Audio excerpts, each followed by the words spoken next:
So this is just some of my self-taught fight training. I've been practicing a lot of switching stances to orthodox to southpaw, just confuse the opponent, and it allows me the ability to move back and continue to strike with both sides. Just a bit of play around with the bag, leg switch, advancing. I do a lot of these galloping moves to advance on the opponent whilst being able to still strike.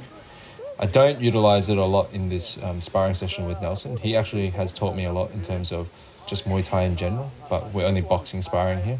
Good low body shot there from Nelson, trying to get around him. My long guard with the elbow up helps deflect his overhand right, which he was actually getting me with a lot before this round.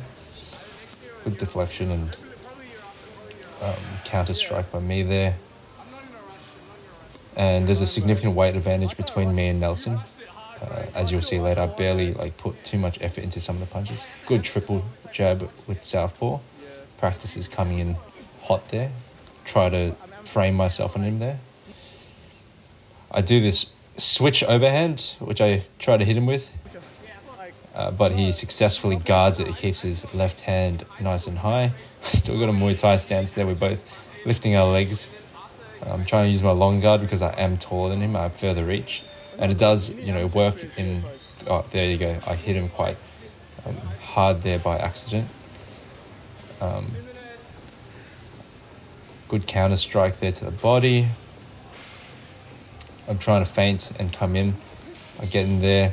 I was looking for an uppercut to the body, but he did keep his elbow nice and low to guard his kidney. Oh, copying a few from Nelson there. The first one caught me off guard and I just was stunned by that. A lot of good body rolls here, bringing those shots offline.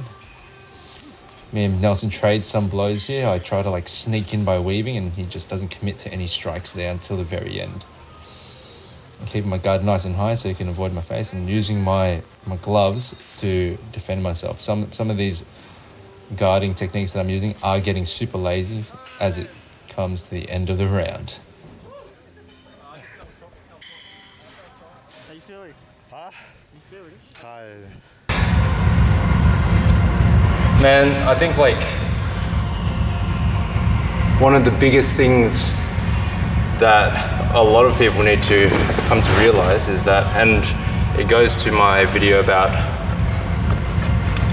having a timeline which you need to adhere to and expiration dates when it comes to your own performance, right? And what's important to you.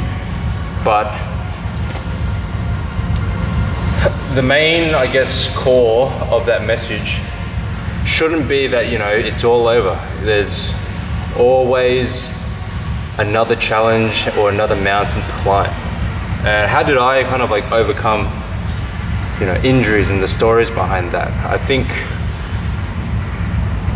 for any lifter, the ordeal of hurting yourself or being unable to train, it's life altering sometimes, because this is our only outlet in life to kind of express ourselves, right? And being expressive when you train and bringing your emotion and all the baggage that you've had in your regular life so you don't let it out in your regular life is what training is for some people, right? And I think the realization that I potentially needed to find another avenue in order to, project that type of inside, intensity came when I injured myself doing squats. Well, there was accumulation, but I remember I trained and I was benching really heavy towards IPF Worlds, my second competition, and I injured myself. It was a minor tear, and afterwards, I think a few months after, I had a hamstring injury, and that's when I sort of realized, yeah, hey, time is running very low for me in terms of my longevity in the sport. And that has to do, I guess, with my lifestyle choices, right? If you live a life that is going to strain your mind and your body, your cup can only be full or filled to a certain extent before it starts to overfill and, you know, start to spill out, and that causes, or that is manifested in your body breaking down. So I experienced that multiple times before the World Championships, obviously, when I tore my inner thigh, and that put me out with my adductor. That put me out for a while, for like 3 months off like really squatting properly, and a few years actually squatting comfortably again. And you guys see me squat a little bit higher these days, and if you look at my older videos, I had to like really dump my body down like with my back flat in order to get to depth, right? Because I have really long femurs, and the function of those wraps is that they let me activate my quads more and track my knees forward and stay rather upright during the lift. And I hurt myself when I did the stretch reflex at the bottom of the squat. I actually don't have video of this, but I just dumped a 180 kilogram squat behind me. It was a warm-up for the day, and a lot of the injuries that I did sustain were warm-ups. So just be careful, don't underestimate the light weights. But the question is, like, how did those situations, I guess, change me, and what did I do about those situations? I remember after Worlds, I had a long think, is this what I really want? What is the purpose of this powerlifting journey? And I actually decided that day, despite saying that I wanted to come back, that this is perhaps not for me, right? I had so much going on. I had like the army going on, I had engineering going on, I had barbell crew going on, and I felt really overwhelmed at the time. And the engineering role was taking up so much of my waking moments and draining me, and I was focusing on just trying to get the work done and not enough sleep, and I was going out on the weekends as well. It was hectic, right? But I decided, all right, I will still try to kind of push myself to my own personal limitations, and that's what you guys have seen consistently, because I know that you guys are watching, and that's my motivation, right? I found my motivation, and it's the eyes of you guys that gives me kind of the spark to continue to push myself despite all these things going wrong. And fast forward, I guess, to my chest injury, right? When I injured my chest, I realized, wow, okay, this is serious, because now I can't bench anymore. I saw specialists regarding this, and unless there's a full rupture, they recommended me not to get surgery. And I guess that's normal for not recommendations for surgery if it's functional. And, you know, I could still do push-ups, I still could do, you know, punching, and that's why I started Muay Thai and boxing or kickboxing, because I still wanted to functionally use my chest, and I could still do push-ups, so that's how I would utilize my chest. And my upper body strength in terms of my shoulder pressing is pretty good still, but I can't bench press heavy. And the specialist was telling me, the sports specialist, I can't remember his actual accreditations, but he was like, even with surgery, you wouldn't be at 110% again. You'd probably be at like 80, 90%, and now you're probably functioning at like 40, 50%. 40, 50% is a functional range that your body can operate on a normal daily basis. So, and at a later stage, I could get surgery, but the actual recovery time would be a lot longer. That's something that I'm willing to consider as well.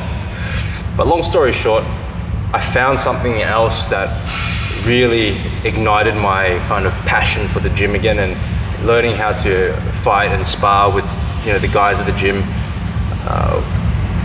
My actual quality of life went, you know, into a positive direction, right? Because I was doing cardio now. Previously I wasn't doing cardio, and I realized how important the cardio is, because it gets the blood pumping in, you know, every part of your body. It gets you sweating. It gets the most important muscle pumping. And why am I telling you this? Oh, and sorry, my squats, actually, I started to PB again, right? So I try to assess the situation for what it is, and I weigh out the risk rewards. Now I understand with the heavier lifting, should I continue further, the actual risk of injury just increases steadily as I go, you know, get older in life and try to put those big numbers on after sustaining previous injuries, right?